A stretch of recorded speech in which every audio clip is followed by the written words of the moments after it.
Welcome to the Leadership Kit. The wheels and the bus go round and round, round and round, round and round. The wheels and the bus go round and round, all through the town. The wheels and the bus go round and round, round and round, round and round. The wheels and the bus go round and round. How do you say wheels on the bus go round and round in Spanish?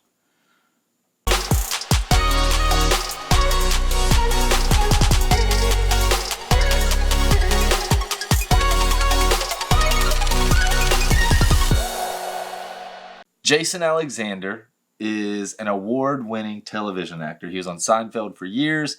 If you know anything about comedy TV, you know a little bit about Seinfeld. So he was an award-winning actor, and he played the character George Costanza, which is one of the funnier characters on the show. Oh, Georgie. Oh, George. He's an incredible actor. He did such a great job on that role. But no matter how great he is, if you put Jason Alexander in the role of James Bond, somebody that's a high caliber actor needs to be in the role of James Bond, which he fits that bill. But even still, if you put him in the role of James Bond, it's just not going to work. It doesn't work. So we took the last few weeks off to share with you our experience visiting with Mayor Bill Mutz, and it was incredible. But prior to that, we had started the series about multiplication, and we discussed how there's a 4-step process. There's recruit, train, place, and develop. So this week we're talking about placing. And just like George Costanza, he's an incredible actor. He's won Tonys, he's won SAG Awards. He just does not work for James Bond. This is because you have to have not only quality people, but you have to have the right people in the right role.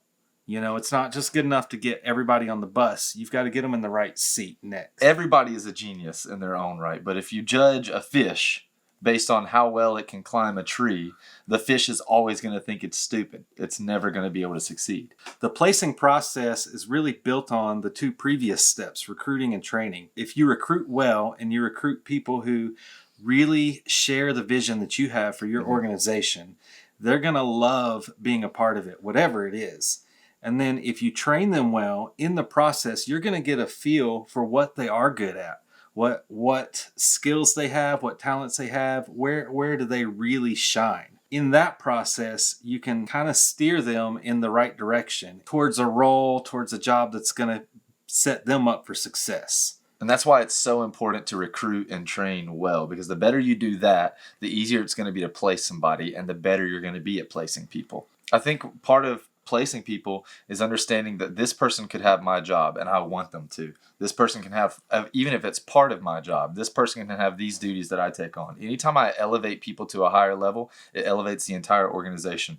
And it's not self-serving, but it does also elevate the leader, which is you. So whenever you place people, understand I'm placing you thinking about the next 10 years. I'm placing you thinking about what you could be. And as long as you continue to pour value into those people, you always know where to go to find valuable people, because you've put it there, because you're the one that's instilled knowledge, you're the one that's instilled great systems, you're the one that's put them in a place that their strengths get to shine. Somebody that's really great at people and like talking to people, making friends easily, making people feel welcome. You don't want to put that person in, the hole in the back of the office where no one ever gets to see them. You want to put that person close to the front door, so every time someone walks in, this person kind of lights them up as soon as they come in the door. If you have somebody that's super good at numbers and you have somebody that's super good at systems and they're not great with people, maybe that guy would be okay with being stuffed in a hole in the back of the office. They would probably prefer it if they're anything like me. Yeah, they might be more comfortable there. Finding what people's strengths are and where they can shine through, how those strengths fit into the whole system, the vision of your organization is going to be essential to placing somebody in a position that they'll succeed. Yeah, I mean, a rising tide raises all ships. And so if you can boost them, it's going to benefit everyone around them. Okay, I want to double back. You said something earlier about, I want you to take my job. Mm-hmm. I believe that a lot of leaders are going to have to face their own insecurities as their organization grows. And if you feel threatened by somebody taking your position or taking your roles, and you feel like, I can't give that up because I won't have value anymore in the organization. You need to take a step back. I'm going to sound like we're a broken record here, but broken record here, but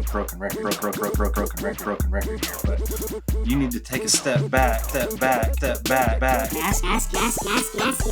record here, but what are the things that only I can do? Only you can set the expectations. Only you can cast the vision. Only you can steer the ship. You want to recruit solid people who are better than you at the things that they're good at, so that you can grow, so that you can elevate what you're capable of as an organization. And if you can't get out of their way, you're going to fail. So you need to take a step back and check your insecurities at the door and give people what they need to succeed, even if that means you don't get to be the one that does this one task anymore because they're better at it than you. Hey, if you got an 18-year-old who's better at social media than you, let them do it. Right. Doug Wood wrote a book called Church Boy to Millionaire, and he has a chapter in it where he talks about the ego of a leader. He talks about putting your ego aside and allowing other people to come up in your organization. He even realized that he kind of ran into that own insecurity of his, where he realized there's people he's leading in his organization that are growing a bigger following than him, that are having more impact than him. Their part of the organization was growing than his part of the organization. And when they had an opportunity to step up and to step out, he wanted, naturally, his instinct was to kind of squash that. In his book, he's got 5 questions that he asks that really targets a leader's ego. And one of the questions is, are you willing to give away your platform? If that's not something you're willing to do, you need to realize that your ego is going to get in the way of your growth.